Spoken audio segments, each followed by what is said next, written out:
In June 1967, Somalia's first president, Aden Abdullah Osman Dar, handed over power after losing the national elections. That election was contested by 86 political parties, all of which had splintered from the three original parties, the Somali Youth League, SYL, the Somali National League, SNL, and the United Somali Party, USP. The extreme fragmentation of political parties, mostly aligned along clan lines, combined with widespread corruption, laid the groundwork for the military coup of 1969. It is widely believed that the idea of staging a coup began shortly after the 1967 elections. While the origins remain debated, many historians attribute the planning to a group of 7 army officers. Ismail Ali Abukar, Ahmed Suleiman Abdallah, Dafel, Mohammed Ali Shire, Mohammed Omar Jess, Osman Jeel, Abdi Warsame Isaac, Mohammed Syed Bar.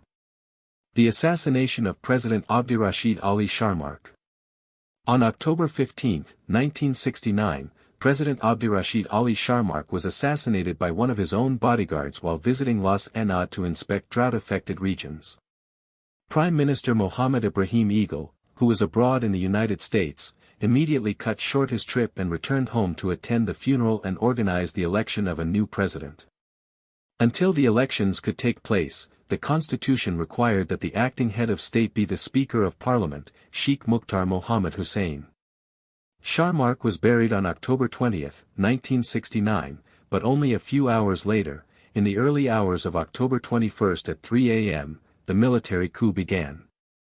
The military coup of October 21, 1969. Within less than 24 hours of the president's funeral, tanks and armored vehicles surrounded the streets of Mogadishu. The military, led by a newly formed Supreme Revolutionary Council, SRC, seized control of key institutions, the national radio station, airports, and government offices. It is documented that the coup plotters informed the Soviet intelligence station in Mogadishu of their plans in advance. The post-coup regime. Following the coup, the 25-member Supreme Revolutionary Council assumed full executive, legislative, and judicial powers. The new rulers declared Somalia the Somali Democratic Republic, banned all political parties, and outlawed any opposition. Internal rivalries soon emerged. In 1972, Syed Bar clashed with 2 other prominent officers, Salad Gaber Kidai, known as the father of the revolution, and Mohammed Inanch Gulid. Accused of plotting against Bar, both were executed alongside Abdulkader Deel. This consolidated Syed Bar's position as the unchallenged leader. Ideology and policies. Bar introduced a system he called scientific socialism, adapted from Marxist principles but reshaped for Somali society. The government nationalized industries, promoted literacy campaigns, and launched development projects in agriculture, infrastructure, and manufacturing.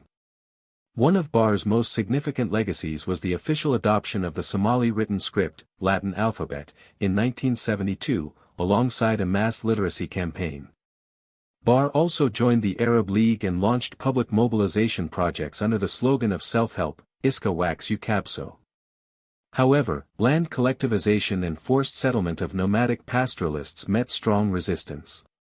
By the mid-1970s, Somalia had one of the largest and best-equipped armies in Africa, thanks to Soviet military support. Yet this came at great cost to the civilian population, who remained among the poorest and least educated in the continent. The coup leaders quickly declared a state of emergency, dissolved the National Assembly, suspended the constitution, and arrested members of the civilian government, including ministers and political leaders. Even former President Aden Abdullah Osman, former Prime Minister Abdurazak Haji Hussein, and then-serving Prime Minister Mohammed Ibrahim Eagle were imprisoned, without trial. Aden Abdullah and Abdurazak were not released until 1973, while Eagle remained imprisoned until 1975, after which he was appointed ambassador to India. Radio Mogadishu replaced its regular broadcasts with military music. Many citizens in Mogadishu welcomed the coup, believing it would end corruption and political instability. For the first time, the nation heard the voice of Major General Mohammed Syed Barre, who denounced the crimes of the previous civilian governments while claiming the military was free of corruption. Foreign influence and the Soviet question. While the coup was justified as an attempt to eradicate corruption and clan politics, some historians argue there were deeper motives. One theory suggests that the coup was partly driven by anger at secret negotiations between Sharmark and Eagle with Ethiopia and Kenya, which aimed to normalize relations and settle border disputes at the expense of Somali territorial claims. Another widely debated theory implicates the Soviet Union. At the time, the U.S. had intelligence facilities in Eritrea, Asmara, and France maintained a base in Djibouti.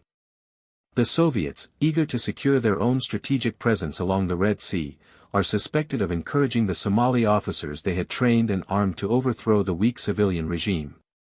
A former KGB defector in the 1990s revealed that one of the coup leaders, Salad Gaber Kidai, was in fact a KGB agent codenamed Operator. Although no conclusive proof has emerged.